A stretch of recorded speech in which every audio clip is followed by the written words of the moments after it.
पाकिस्तान को पीएम मोदी की दो टोक, बोले अभी मैंने कुछ ज्यादा किया नहीं, आतंक का कांटा जड़ से उखाड़ कर रहेंगे, जिहादियों को पहले ही मार देते तो ये दिन नहीं आते। पीएम ने एक बार फिर पीओके पर सरदार पटेल को याद किया, कहा 75 साल पहले अगर सरदार पटेल की बात मान लेती कांग्रेस तो पीओके आज हमारा होता। गुजरात के गांधीनगर में बोले पीएम मोदी, हम प्रगति की राह पर चले थे, हम सबका भला चाहते हैं और मुसीबत में मदद भी करते हैं, लेकिन बदले में खून की नदियां बहती हैं।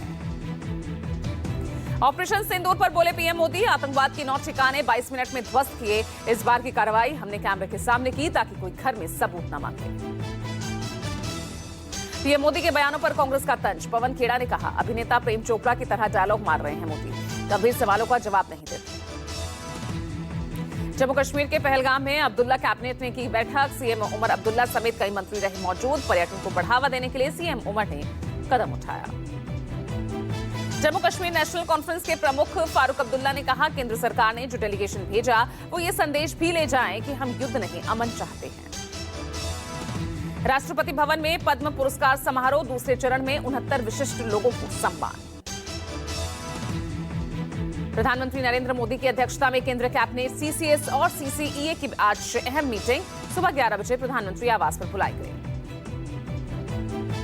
पोलावरम परियोजना को लेकर प्रधानमंत्री मोदी आज करेंगे उच्च स्तरीय बैठक, छत्तीसगढ़ सहित 4 राज्यों के मुख्यमंत्रियों के साथ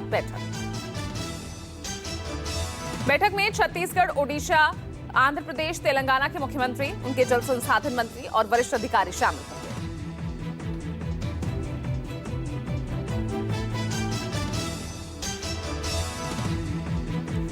एनडीए सरकार के सत्ता में आने के बाद पोलावरम परियोजना के कार्य में तेजी आई, केंद्र सरकार इस राष्ट्रीय परियोजना को समय पर पूरा करने के लिए राजनीतिक और प्रशासनिक स्तर पर ठोस कदम उठा रही है।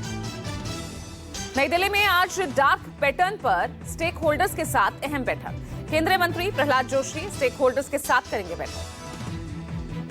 बैठक का उद्देश्य भ्रामक उपयोगकर्ता इंटरफेस डिजाइन की चुनौती से निपटने के लिए और अधिक प्रभावी समाधान तलाशना है। बैठक में खाद्य यात्रा, सौंदर्य प्रसाधन, फार्मेसी, खुदरा, वस्त्र, इलेक्ट्रॉनिक्स क्षेत्र में काम करने वाले सभी प्रमुख ई कॉमर्स प्लेटफॉर्म भाग लेंगे। राहुल गांधी ने नॉट फाउंड सुटेबल के मुद्दे पर मोदी सरकार पर निशाना साधा।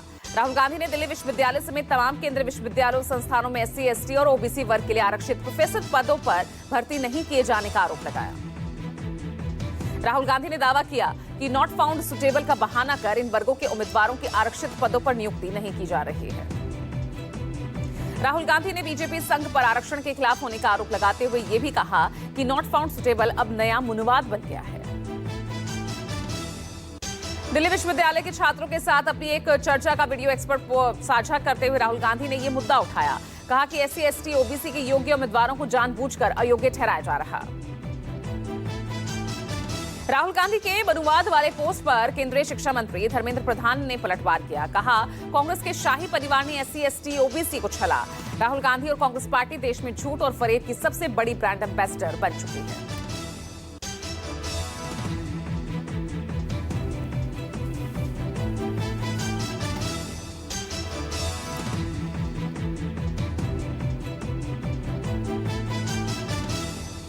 कर्नल सोफिया पर टिप्पणी मामले में एसआईटी ने दाखिल की पहली स्टेटस रिपोर्ट, आज सुप्रीम कोर्ट स्टेटस रिपोर्ट पर विचार करेगा।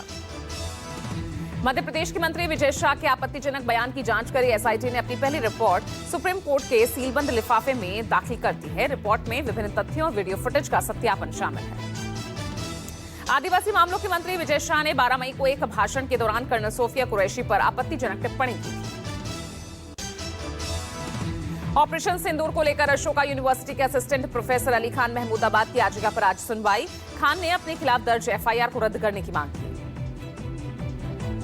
इस मामले में भी एसआईटी जांच कर रही है। अली खान अंतरिम जमानत पर है, सुप्रीम कोर्ट से जमानत मिली थी। तेज प्रताप को पार्टी से निकाले जाने के बाद उनके सियासी भविष्य को लेकर चर्चा। बिहार विधानसभा चुनाव की 2 सीटें भी हैं, महुआ और हसनपुर। हसनपुर की जगह अपनी पुरानी सीट महुआ या किसी और सीट से चुनावी मैदान में उतर सकते हैं तेज प्रताप यादव। आरजेडी से निष्कासित हसनपुर विधायक तेज प्रताप पहली बार महुआ सीट से विधानसभा पहुंचे थे और बिहार की महागठबंधन सरकार में मंत्री बने थे। तेज प्रताप पर एक्शन के बाद उनकी कोई सार्वजनिक उपस्थिति या बयान सामने नहीं आया। सोशल मीडिया पर भी तेज प्रताप अब खामोश नजर आ रहे हैं। तेज प्रताप ने आखिरी बार 24 मई को एक्स पर पोस्ट किया, जिसमें दावा किया कि उनके सोशल मीडिया अकाउंट को हैक कर लिया गया है।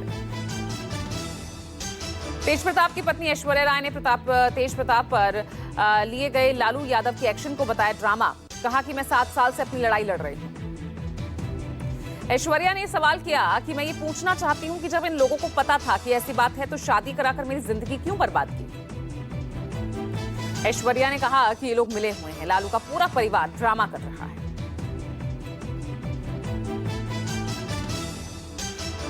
महागठबंधन के साथ बिहार विधानसभा चुनाव लड़ना चाहती है ओवैसी की पार्टी। एआईएमआईएम के प्रवक्ता आदिल हसन को उन्होंने पार्टी में कहा कि हम महागठबंधन के साथ गठबंधन करने में रुचि रखते हैं। हमारी विचारधारा भाजपा को हराना और बिहार को सशक्त बनाना है। बिहार नगर पंचायत चुनाव की घोषणा आज अधिसूचना जारी होने के साथ ही नामांकन की प्रक्रिया शुरू हो जाएगी। राज्य निर्वाचन आयोग ने 6 नगर निकायों में आम चुनाव के साथ ही 51 नगर निकायों में उपचुनावों की तारीख की घोषणा कर दी है। नामांकन दाखिल करने की अंतिम तारीख 5 जून है।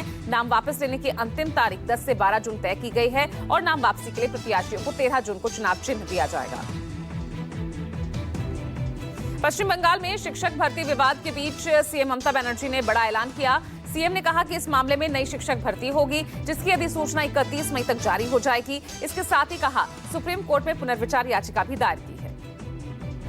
शिक्षक भर्ती को लेकर सीएम ममता बनर्जी ने कहा कि नौकरी गंवाने वाले शिक्षकों को नई भर्ती प्रक्रिया में अनुभव का लाभ मिलेगा। छत्तीसगढ़ में स्कूलों के युक्तियुक्तकरण यानी रेशनलाइजेशन को लेकर राज्य भर में शिक्षकों का विरोध लगातार तेज। प्रदेश के 21 शिक्षक संगठनों ने मिलकर आज मंत्रालय घेराव की घोषणा की। शिक्षक संगठनों का कहना है कि युक्तियुक्तकरण की प्रक्रिया में कई शिक्षकों को दूर और असुविधाजनक स्थानों पर भेजा जा रहा, जिससे न केवल उनकी व्यक्तिगत और पारिवारिक परिस्थितियां भी प्रभावित होंगी। देश भर में कोरोना का कहर जारी। कोरोना से 11 की मौत, 1047 एक्टिव केसेस। महाराष्ट्र में सबसे ज्यादा 5 मौतें। एक हफ्ते में 787 नए मामले आए सामने। देश में कोरोना वायरस के मामलों की संख्या 1047 हो गई है। सबसे ज्यादा 430 एक्टिव केस केरल में है।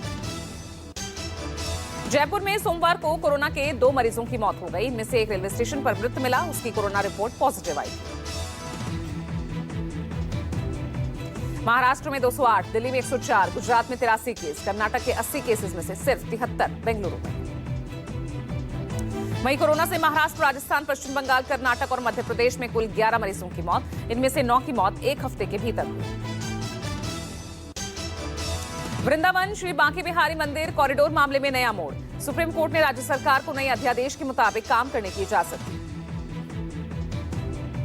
राज्य सरकार ने सुप्रीम कोर्ट को बताया कि अध्यादेश में एक ट्रस्ट को कॉरिडोर निर्माण का जिम्मा सौंप दिया गया है। राज्य सरकार खुद फंड का इस्तेमाल नहीं करेगी। सुप्रीम कोर्ट में याचिका दाखिल कर मंदिर के 300 करोड़ के फंड को राज्य सरकार को ट्रांसफर करने का विरोध किया था। सुप्रीम कोर्ट ने राज्य सरकार से हलफनामा दाखिल कर नए अध्यादेश की जानकारी मांगी है। सुप्रीम कोर्ट में इस मामले पर 29 जुलाई को अगली सुनवाई होगी। 15 मई को सुप्रीम कोर्ट ने अपने आदेश में उत्तर प्रदेश सरकार को श्री बांके बिहारी मंदिर वृंदावन मंदिर के फंड को मंदिर कॉरिडोर के विकास के लिए इस्तेमाल करने की इजाजत दी थी। कोर्ट ने राज्य सरकार को मंदिर के आसपास 5 एकड़ भूमि अधिग्रहित करने के लिए अनुमति दे दी है। कोर्ट ने यह भी शर्त रखी कि जमीन का अधिग्रहित देवता के नाम होगा और जमीन भी देवता के नाम रजिस्टर्ड होगी। मुंबई में लिफ्टिंग इंडिया सेफ्टी अवार्ड्स का भव्य आयोजन इंस्पायर्स सेफ्टी फाउंडेशन के मार्गदर्शन में आयोजित किया गया।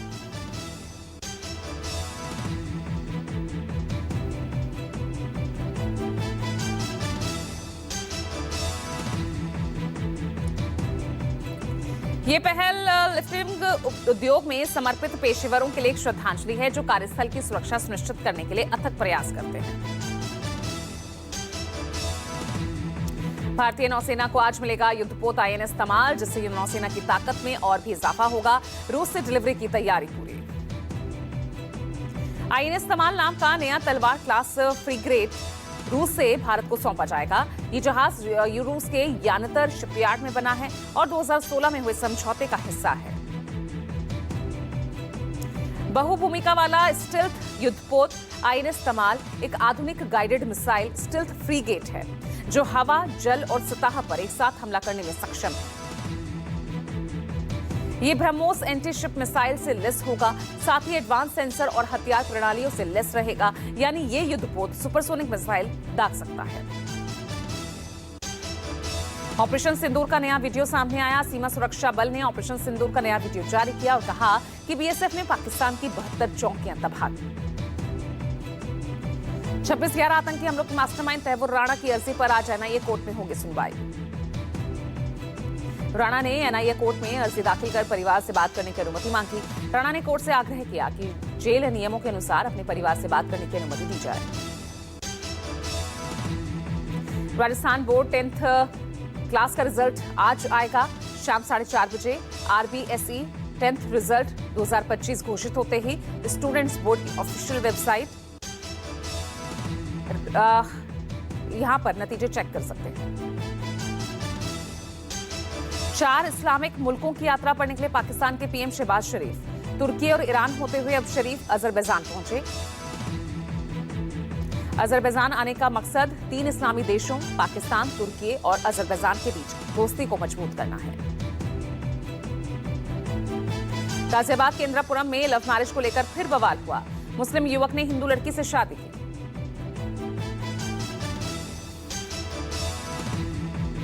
लड़की के परिजनों ने इंद्रापुरम थाने में तहरीर दी। लड़की को बहला फुसला कर ले जाने का आरोप लगाया। लड़के पर लगे लड़की का जबरन धर्म परिवर्तन कराने जैसे गंभीर आरोप। पुलिस ने मुकदमा दर्ज कर अकबर और उसके परिवार के लोगों को जेल भेजा। हिंदू संगठन के लोगों ने इंद्रापुरम थाने पर हंगामा किया। हिंदू संगठन के लोगों ने अकबर के घर और दुकान पर जमकर तोड़फोड़ की।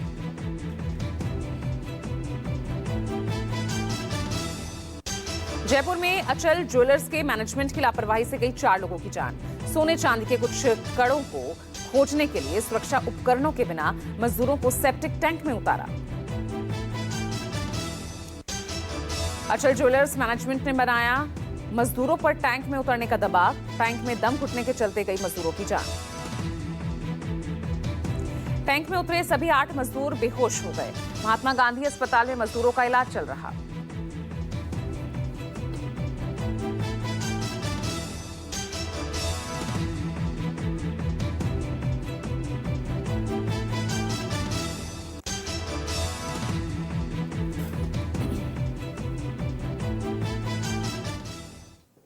तो चलिए सुपर फास्ट में आज फिलहाल इतना ही, लेकिन खबरें लगातार जारी रहेंगी। बने रही न्यूज़ 24 के साथ।